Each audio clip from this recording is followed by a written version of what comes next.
Hi, I am Vickie and I want to introduce myself.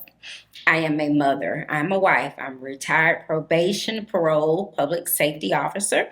I am a community advocate, I am a school volunteer, and I am a Board of Education member. I started volunteering in our schools when I returned home from college, and I did it because I had younger cousins who were in the schools. I'm the oldest grandchild of 18, and a lot of my cousins are a generation younger than me. So when I returned home from college and I had working family, we realized that somebody needs to be in our schools to see what's going on with our young people. A little unfortunate fact is where we live in Chapel Hill, we have the second largest achievement and opportunity gap in the country. So it's very important that we have people watching our kids, what's going on in our system, and advocating for them. If we're talking about at the school level, how you proceed depends on what type of advocacy and support you're trying to provide. And let's be clear, anything you're wanting to do is okay. Advocacy looks very different depending on who you are and what you're wanting to do. So classroom volunteers, reading buddies, tutors, admin helpers are all different things, but they're all forms of advocating.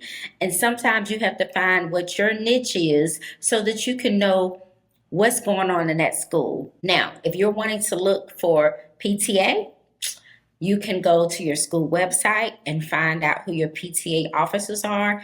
If you don't see it at the school you're looking for, call the administration. Tell them you are looking to find out who that PTA president is because you want to know when and where the meetings are. If you're associated with that school community, you have a right to join that PTA.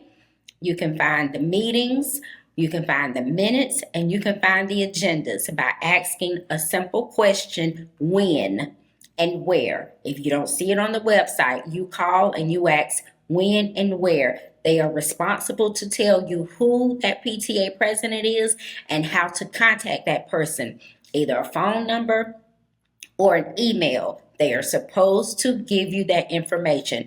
And if they don't, you follow up your phone call with an email letting them know you asked this and you didn't get that information, and you can send that to your district administration. All of the things that I'm going to be talking about, you should be able to find on the websites of your school system. And if you don't, you get the phone number from the website and you call. It is nothing wrong with a good old fashioned phone call. And I like to tell people, you follow up your phone call with the email saying that this email is a follow up to the call we just had. That holds people accountable and they know you are serious. So, goals at the district level when it comes to the Board of Education. First of all, no need to be afraid. We all get nervous, we all get antsy, and I'm not going to tell you that doesn't happen. But don't let anyone at the district level make you feel that you don't have a right to ask the questions you're asking. You are the community, you're the customers. They need to respond to you and answer to you. So the district website will become your friend. You can go find the tab and the section on the Board of Education.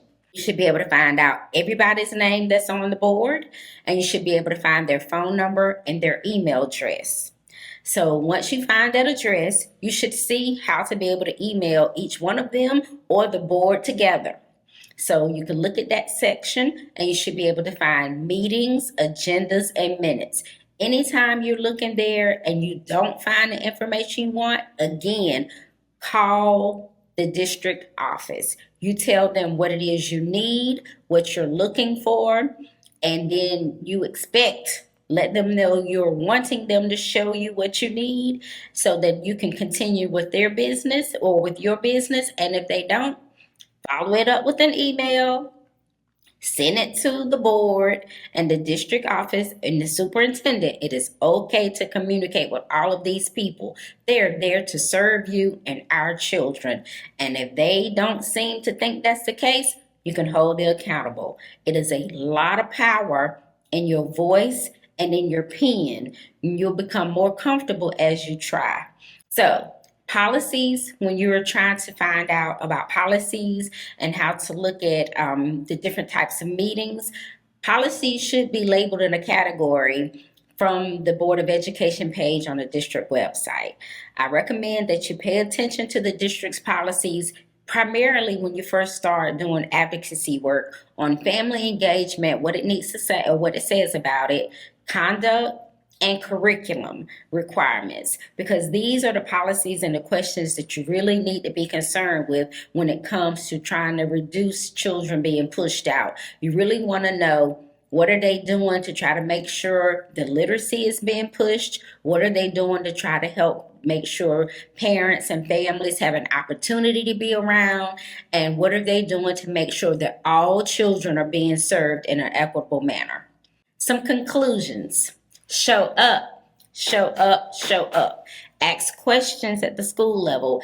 Ask questions in the PTA, the school improvement team, to the administration, to the school board. There's power in your voice and in your pen. Never estimate the power of a really good email campaign. You find you some like-minded people that want to be part of the solutions, and you understand that school push out is real, it's systemic, it won't stop overnight. We know that. It's been around working to the best of its ability for decades for sure, but people have been ostracized for centuries. But we can do what we can do by each one teaching one and being a part of the solution with our kids, to let people know, not ours, not this day. Each child that you can save from being a part of that push out and being pushed right along that school to prison pipeline is a job well done. And it is nothing anybody can take away from you when it comes to that, because you are being part of solutions and not the problem. Find the way that you want to use your voice and your skills. Like I said before, advocacy looks very different for different people. Advocacy at every level and in all ways is still very important and very much needed.